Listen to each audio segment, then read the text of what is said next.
Hey YouTubers, if you like what you see, make sure you click subscribe below. We are in week 13 of our Thursday night triple threat episode, which means it's Thanksgiving. So happy Thanksgiving to everybody out there, and make sure you enjoy the show. We got 3 games to go over to preview, so make sure you click subscribe. What's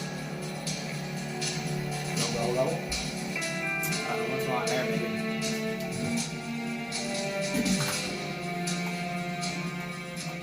In a world where losing in your fantasy football league isn't an option, we present to you Triple Coverage Podcast. Coming to you live from TCP Studios in Las Vegas, Nevada, Jay Up and James Up are your co-hosts for everything fantasy football related. So sit back, grab a cold one, and enjoy the show. Welcome to Triple Coverage Podcast. It is Thanksgiving. It is our Thursday night triple threat episode, but this week we have 3 games to go over. I am your co-host Jay Up, and you can find me on Twitter at TripleCodeJ. Here with my co-host, my brother James. Whoa. And you can find him on Twitter at TripleCodeJames. There you go. Couple. I can't wait to watch Planes, Trains, and Automobiles. It's like a Thanksgiving Tradition? Yeah, it's like always around Thanksgiving you have to watch Planes, Trains, and Automobiles. Is it on? It's on TV always, right? Oh yeah, it's always on like TBS. Yeah. So that's the better version because I TBS. have kids and they can't watch a version that's on DVD because too many F-bombs. Yeah. But they can watch the one that's actually on TV. When he's renting the car, that's the best. Yes. I which is want the my best. I want my effing car. It's the best part of the whole entire effing movie, now. but yeah, for kids it's not it's not the greatest. So let's jump right into it. We'll recap last week, which was week 12. Their Thursday night game with the Texans and the Colts. Texans won that game 20-17. It was boring. Yeah, it was boring on the Colts side of things, though. It was the Jonathan Williams show. Yeah. It literally was. Like they said, he was going to get the start right before the game kicked off because they were going to talk about. They said that Wilkins was active, and that's what threw everyone for a loop. Mhm. So if you were a Jonathan Williams owner, you didn't play Jonathan Williams most likely because of that. If you were a Jordan Wilkins owner like myself, you played Jordan Wilkins and you played yourself because you got 0. Congratulations, you played up 0. 0 snaps. 0 everything. So thanks again for the another NFL team screwing over all fantasy owners by giving out information. It's like, why are you going to say he's active? And that's fine. He was active. He was dressed. If that's how you're going to treat it. But you don't say that the guy's active, making it seem like he's going to be splitting time. And then all of a sudden, Jonathan Williams gets 26 carries for 106 yards, 104 yards. And 3 targets. And Wilkins, like you said, didn't even get in the game.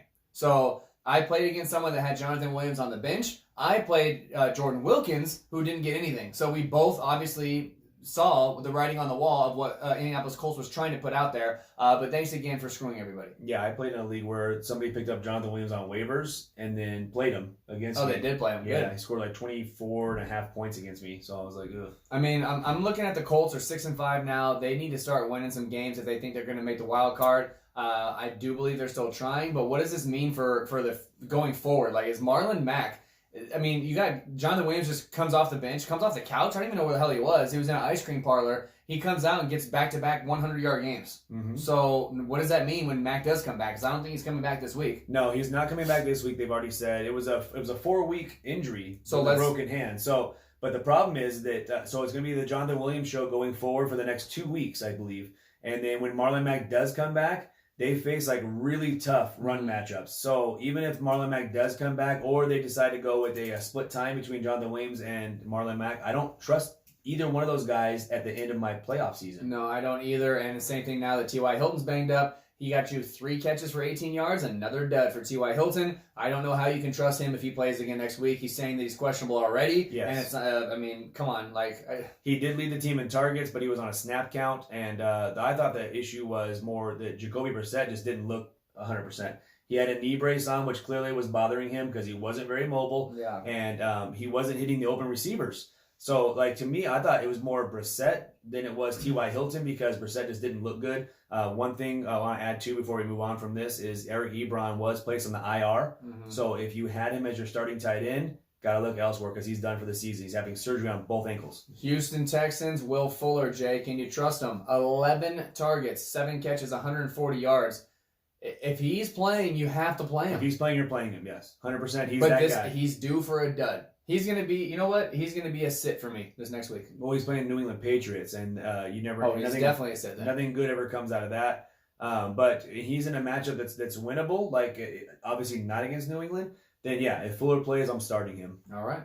You Nothing wanna- to talk about in the running game. Hopkins Okay. got 2 touchdowns, so he got back on the Yeah, that's what saved you in the punishments. yes, it did. So I had that's- Deshaun Watson with 23 points. I had Naheem Hines with 8, so they both had decent games. And then I had T.Y. Hilton, who I just said completely screwed me with 4.8. Jacoby Brissett for you had 13. DeAndre Hopkins 27.5, and Carlos Hyde 6.7. So you beat me by I think 6 points, something like that. It was that last Hopkins It touchdown. was the that last, game. yeah. Well, yeah. He basically outscored everybody. Hopkins did, but the rest of all of our picks. If I remember, I said if Hilton didn't play, I would have had Will Fuller. Mhm. That would have got me the win. But of course, T.Y. Hilton ruins my life one more time. So is it punishment time? Yeah, you want to go ahead and So I get didn't it do over with? any. I still don't have any shaving cream. It's pie face again, but this time I contracted. What is it? Contracted? No.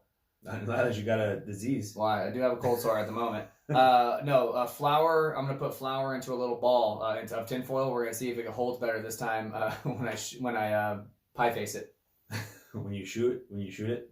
Yeah, I'm gonna take my headphones off here. I literally thought that it being It's gonna be all Thanksgiving over the and place. today being Thanksgiving that you would actually have Nope. whipped cream or Nope. Cool Whip. but No whipped cream in this house. That's amazing. I'm nervous. It should be This like is one gonna or fall two off. pops or what? Now.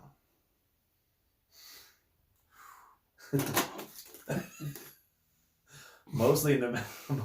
Mostly in the mouth. No, it's in my nose for sure. At least it didn't go. At least it didn't go in your eye. No, it's in my nose though. Yeah, as you're talking, it's all just falling out of your mustache and beard too. It's just funny. That was actually was that worse or better than last week when you got it in the eye? Oh, look at that! Look at that! It came out of my nose. Holy crap! Look at all that came out Now of you my look like Tony Montana. nose. Damn. No, it's definitely in my airwaves. Now you look like Tony Montana for sure. I guess I'll leave it on. Is it You on? might as well. Yeah, you got it on. Did you get it in your right eye? Because your right eye looks really red now. Is it? Oh no, actually it's not. No, it's not. I Ah. thought it looked a little red, but no, it's Most of okay. it left. Okay. Yeah, so now you've had it in your eye, mouth, and nose. There you go. Yeah, I'm a flower queen. Flower child. All right, so let's move on to week 13. 3 games for this Thanksgiving extravaganza. It always starts off with the Lions in the morning, and they're going to have the Bears come to town. Yeah. How do you feel about that? Because I'll tell you right Well, now, Bears I'll aren't playing any better. Can you bet them in the first 3 quarters? I'll take Detroit Lions in the first 3 quarters. Here's where it comes down for me, the difference. Detroit Lions, 25th in the league right now in points allowed, 29th in total yards allowed at almost just under, actually, 400 yards a game. They're 30th against the pass, and they're 24th against the run. So this is what I'm confused about, and this is what I want to mention. What the hell is Matt Patricia? Was he not a defensive coordinator in New England? Yes, he Okay, where is his defensive coordinating skills? Like, I'm not saying he's calling defensive plays, but the dude was the New England Patriots defensive coordinator. This is not his first year with the Lions. This is his second year now. So you can't say, oh, we'll give him some time. Like, okay, it's his second year. He's the bottom 6 in every single statistical category as far as his defense being shitty. So what are we doing here? So the offense obviously loses Stafford. So I'm not blaming the offense because Jeff Driscoll, it hasn't looked absolutely horrible. He's actually doing decent. He's actually been okay in a flesh league. He's keeping Super it. flex. He's keeping him in the game. And now that our offense is still playing okay, our defense gives games away every time. We can't stop the Washington Redskins from scoring 2 times and getting 2 field goals to come down and win the game. You can't stop Dwayne Haskins, who couldn't Special even throw. teams, Like, because they let a 91-yard kickoff. but I'm saying, right, special teams and defense is letting us down again, and it's just horrible to watch. And on the other side of the ball, the Bears are 8th against the run, 8th. So I don't think Detroit's going to be running Bo Scarborough very much. They are 9th against the pass, so it's going to be a long day for Jeff Driscoll. They are 4th in total yards given up. It's going to be a long day for the entire offense, and they're only giving up 315 yards total offense a game. I just don't see how Detroit's going to score. I really don't. I think that Detroit always plays good on Thanksgiving, but not good enough to win. So Chicago at -3 is literally a perfect line. That's exactly what I would set it at. I think the Bears win this game by exactly 3 points. Over/under's 39. I'll take under 29. I like the under a lot in this game. As far as the line goes, though, I think that what I might do is that listen to your advice and maybe just bet the first half. Maybe I take Detroit in the first half, But the problem is, hoping they come out a little bit. no, here's the thing. Hyped up. Here's where you think that you might know that team, but then that's when they come out and they're down 14 and a half and come back to lose the game. They'll come back to tie to lose it by a field goal. That's the thing about Detroit. It's like you think you have them figured out, and at the end of 3 quarters, it always is tied or they have the lead. So first half, they could be down 20, Jay, and you're like, wow, Detroit's getting blown out. Nope, here they come back, and now it's a tie game just to lose by a field goal. So don't do that. Well, Please. right now, Detroit allows the second most fantasy points to the running back position. So I do like David Montgomery, even though Nagy has proven he doesn't know how to use him. Well, Darius Slay is going to be on Allen Robinson. That's going to be shut down city. So Anthony Miller actually showed some life last week. Maybe you can Miller play shows him. some life. But here, Chicago though, they give up the second least amount of fantasy points to the wide receiver position. So I don't know if I love Marvin Jones or Kenny Golladay that much. I like Marvin Jones more than Kenny Golladay this week. That's just the way it is. That's the way it is. So in this game, I like the under. That's it. Next. All right. So the next game is the Buffalo Bills travel to Dallas, and the Bills come in with a 8-3 record.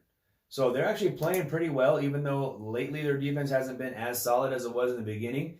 Dallas is favored by 6.5 points, and the over-under is 45. To me, this is another game where the line should be a little bit more, I think like 3 or 3.5. I think 6.5 is too much. Yeah. I think that Dallas should win this game, but I don't know if they're winning by a touchdown. Dallas especially should win with this Buffalo game. coming in. Dallas Yeah. should win this game Why? because they're a better team overall than Buffalo Bills. Buffalo Bills defense is good, not great. I think Dallas's defense is better, and I think that Dallas Cowboys have a better offense than the Buffalo Bills do. Dallas should win this game. Are they going to? I have no idea, but they should. You've seen all the memes about Dallas, and it's like they haven't beat a team over 500 yet. The Bills are 8-3. So, like you said, the line being 6.5 seems like a trap. Honestly, it seems like the game should be about 3.5, Right. Maybe 4, maybe, because the Dallas Cowboy fans always bet Dallas. That's the only reason. 6.5 seems way too high. And then also, is this going to be defensive struggle or is this going to be a shootout? Like, how's the over under 45 points? You have two, like you just said. Cowboys Two defense good is playing defenses. very good. Yeah. So is Buffalo. So you have two teams that are playing very well on defense. Why? How is the line so high? So here's the stats for defense. Dallas and points allowed is 6th. Buffalo 3rd. I don't know why you think Dallas defense is better, by the way, when I give you these stats, but Dallas total yards 6th defense wise. Buffalo 3rd as well. Versus the pass, Dallas is 6th again. Buffalo 3rd. So Buffalo's 3rd, 3rd, and 3rd, and Dallas is 6th, 6th, and 6th. Versus the run, Dallas is 16th. Versus the run, Buffalo's 15th. So they beat them in every single statistical category on defense, and Buffalo's defense is top 3 in everything but the run. So both teams are going to be able to run this game. So again, not sure why the over-under is so high, because the two weak spots on this defense is their run game, and you have Zeke versus Singletary and Gore. So I think it's going to be a lot of running, and I think it's going to be a low-scoring game. Well, you're also going to have Cooper matched up with Tre'Davious White. And then you got John Brown, who's been wide receiver number 5 the last 3 weeks. I don't think that he has a gigantic game either. No, he'll have Byron Jones on him. So again, 45 points seems like it's too much. Yeah. So I like the under in the first game, and I like the under in the second game. Right now, is just by fantasy points wise, Buffalo allows the 3rd fewest to the quarterback position. They allow the 3rd fewest to the wide receiver position, and they allow the 2nd fewest to the tight end position. They seem to be top 3 in a lot of defensive categories. Over-under is 45. It doesn't make any sense. It doesn't make any sense why the over is 45. I'm So just why confused. would they put the line so high? That's what I mean. And 6.5, right? It's I to don't me see a shootout. to me a perfect line should be like 3.5 points, and the over-under should be like 41.5, 42 points. God, I hate betting the under. in Me games, too. Though. I hate But betting the under. the problem is that Dallas' offense is really, really good. And that's the thing, is that Dallas could put up 28 points in this game, and you just never know. You never know what you're going to get. Do you think with the comments that came out from Jerry Jones about how he finally bashed the coaching staff, not the whole coaching staff, but more likely, without saying Garrett's name, basically blasted Garrett, Yeah. which Cowboys fans have been doing for a couple of years now. It seems like he's finally getting fed up with Jason Garrett. Well, I think everybody is. And I don't know Does what this it light is. a fire, Is though? it- Does this light a fire to This where is the they problem. come out and No, change things? The problem with Dallas the last however many years, and you can attest to this, is that every time Jason Garrett's job seems to be in question, they rattle off 5 wins and they go to the second round of the playoffs, and it buys them another 2 years. And then he's 8-6 again, and then all of a sudden he rattles off a couple more, and it's like you got to make the move. Either stick with him and come out and say publicly, listen, I know the fans are upset, but Jason Garrett's our guy and I'm sticking with him and that's the end of it. Or fire him and move on and start and go get somebody else. But now's not the time to do that. Week 13 on Thanksgiving weekend to make an adjustment like that. Now, if they come out and they lose this game to Buffalo straight up, He should be fired. mid-season, just like that, 6-6, Dallas fighting for the first place in the Dallas has division. been notorious for not firing coaches in mid-season, but I think this is an opportunity where they need to do that. And they don't have to go out and find a coach right away. They basically name Chris Richard the interim coach, which is I think that was what they want to do in the first place, is name Chris Richard. So right now he's a defensive coordinator, but you still have Marinelli there, so they can still continue to do what they've been doing on defense. Their defense is playing well. It's just they are. Well, their just, offense is playing well too. That's know, the thing. but Their it's offense is the first in a lot of categories. It's not so much the offense. It's like just the stuff that happens. Like the thing that pisses me off the most is the stupid tripping call from last week. Two of them. Yeah, but the one at the very end was significant because they showed the replay and Frederick didn't trip him. The guy was falling down and Frederick was pivoting to block him. They call tripping, so it goes from a 3rd and 1 to a 3rd and 11, and of course what happens? We don't get the first down. And so then ESPN the very next day comes out and says, well, here we go. The NFL committee has said that those shouldn't have been called. Cool. What does that do for us now? Nothing.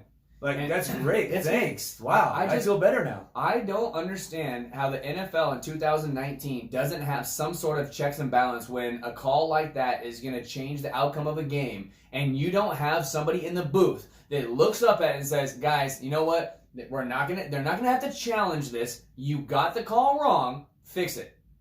They do it in college. So you're telling me in college they have guys that do that, and they can't pay someone $150,000 a year to sit in the booth on games on like Sunday night games, Monday night games at the least, just to try it on Sunday night, Monday night, and Thursday night. You pay this guy whatever the hell he wants as a retired official or an official that's a part of this crew, and he has to be objective. The point is not to sit there and not make your I don't want the rest of my staff to look bad, the rest of your team to look bad, so you just go with the call. It should be somebody that has nothing to do with them, that is just somebody that works for the NFL, not the referee staff, that reviews the tape after every penalty is called, the last however many minutes of the game. If it's someone like a 3rd and 1 that's going to overturn something or give someone an automatic first down, why is that not challengeable by not somebody having to risk a timeout? Because now it's getting to the point now where there's big pass interference calls, and they're terrible calls. Coaches are now afraid to challenge, even though they know that it looks that one way.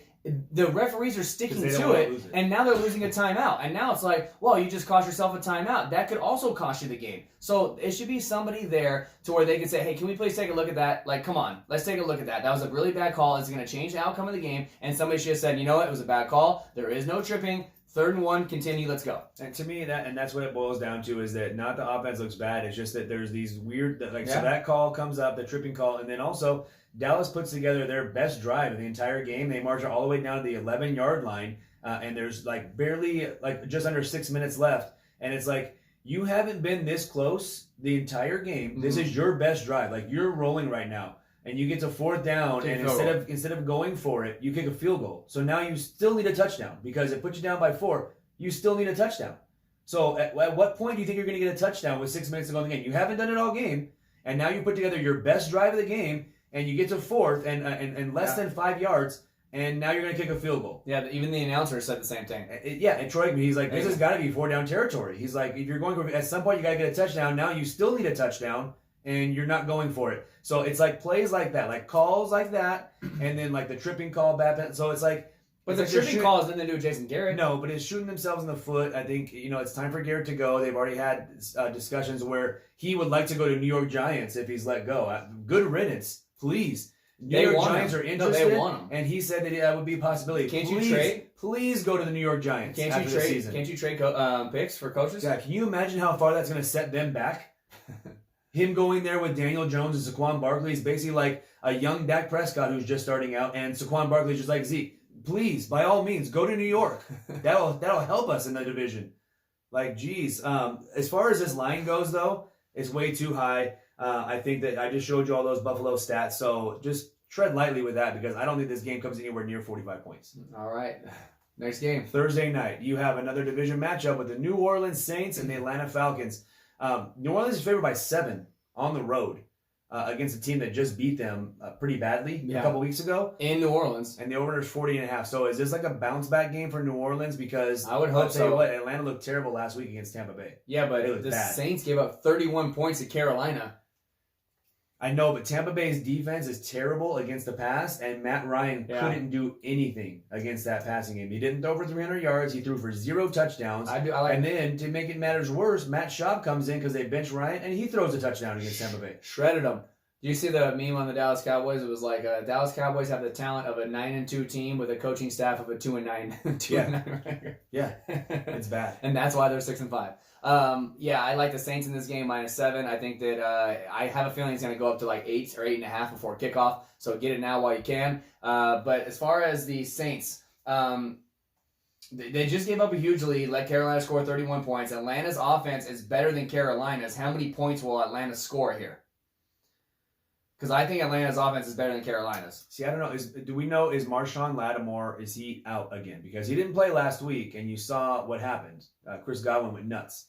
So is Lattimore questionable? Is he going to play? Because to me, that's a big deal. Yeah. Because if he doesn't play, then Julio Jones and really should both have decent games. And to me, I like the over in that game if that's the case. Yeah. And if this goes anything above 7, like even if it gets a 7.5 or 8, I like Atlanta at home getting more than a touchdown. Really? If they're getting more than a touchdown, yes. I had New Orleans last week -9 against Carolina, and they were crushing them and let them just backdoor cover at the end of the game. And I think that the same type of thing could happen, especially if Lattimore doesn't play. Okay. And then also, is any Atlanta running back playable? No. Okay. In Dynasty, who would you rather own? Devontae Freeman, Ollison, Brian Hill, Ito Smith. Is it still Devontae Freeman? It's still out of that bunch, it's Devontae Freeman. After Devontae Unfortunately. Freeman, which one of these guys? Brian Hill, Ito Smith, or Quadri Ollison would you rather own in I Dynasty? guess Ollison, just because he's going to come in and get touchdowns from time to time. Okay. If Julio's banged up, okay, I know he's playing, but he's questionable, and he was banged up on Sunday. He was coming in and out of the game, okay? Now they're on a short week. Right. They're not playing for anything, right? No. Okay, so if Julio only plays like half this game, what are your thoughts on Russell Gage playing him in a flex play? He had 8 catches for 76 yards last game on 10 targets, and he played 64 of 87 snaps. How confident are you playing Russell Gage in your flex? It's a tough spot because I hate putting a flex guy on a Thursday night game, so that takes your flex spot away. So Or, now okay, you're putting playing him as in a wide wide receiver receiver. 2. Yeah. I just don't know if I trust that or not. Right now, Marshawn Lattimore is listed as questionable, so we don't know if he's going to play or not.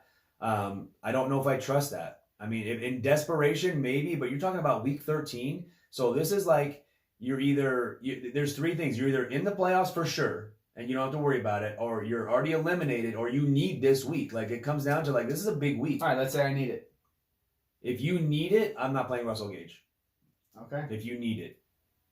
Okay. If you're in a situation where you're in the playoffs, but your seed still hasn't been determined, I'm okay with playing Gage as like a what the heck flex, because I think that in that spot it could pay dividends, but it could not. I don't trust it enough. If I need this game, I'm not playing Russell Gage. Okay, and then my 3-teamer for this Thursday night, Jay, is I'm looking at it. Under in the Chicago game, under in the Buffalo game, and then New Orleans Saints -7. I would probably go with Chicago -3, under in the Buffalo Dallas game, and then I would probably go over in this New Orleans Saints game as my 3-teamer. Okay, so that brings us to our picks for the week as far as our fantasy lineup. I think I've lost 12 or 13 in a row. It's only week 13. Okay, so I've lost 11 in a row, and my first pick was Michael Thomas. So we're going to do 1 quarterback, 2 running backs, 2 receivers, and a tight end, which is a full lineup because there's 3 games. So I went Michael Thomas. Jay, you came back with? I came back with Julio Jones, which may come back to bite me if he doesn't play a full game. And then I went with Drew Brees just to make sure I had the guy that's going to be throwing it to Michael Thomas. Stud quarterback. Excuse me. I came back with Ezekiel Elliott and Alvin Kamara. And then Jay was up for 2. And I went with David Montgomery against the Detroit Lions run defense and Devin Singletary. No, you went Amari Cooper. And then I took Jared Cook and Calvin Ridley with my quarterback, Matt Ryan. So that leaves me Matt Ryan, Michael Thomas, Calvin Ridley, Ezekiel Elliott, Alvin Kamara, Jared Cook. Sounds like a superstar lineup, so I will lose. No, you're going to win. I like your team a lot. Like, there's no way my team's going to win. I I did a went good through a draft. lot of shots in the dark here. I finish up with Drew Brees at quarterback. Yup. My running backs are David Montgomery and Devin Singletary. Yikes. My receivers are Amari Cooper and Julio Jones. Yikes. I'm hoping for an Amari bounce back game is what I'm hoping for. Yeah, I bet. And then my tight end is Jason Witten because unfortunately out of 6 teams playing, he's the second best tight end out there after Jared Cook, which says a lot because Jared Cook's the best tight end Unless on the Austin Hooper plays, but I don't think he's going to play though. Yeah, I don't think so either. So it's Okay, going to well, be a tough sledding for me, so congratulations on that win. good luck Thanksgiving. What do we want to spin now so we can Oh, yeah. figure out what we're going to, because otherwise, ugh. Am I good?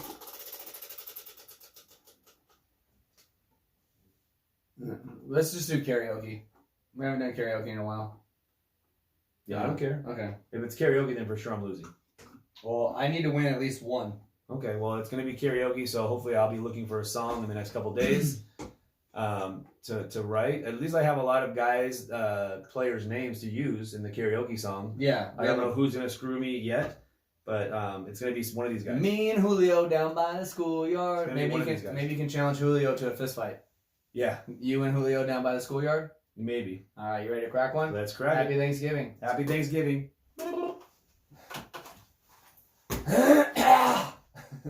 Try oatmeal.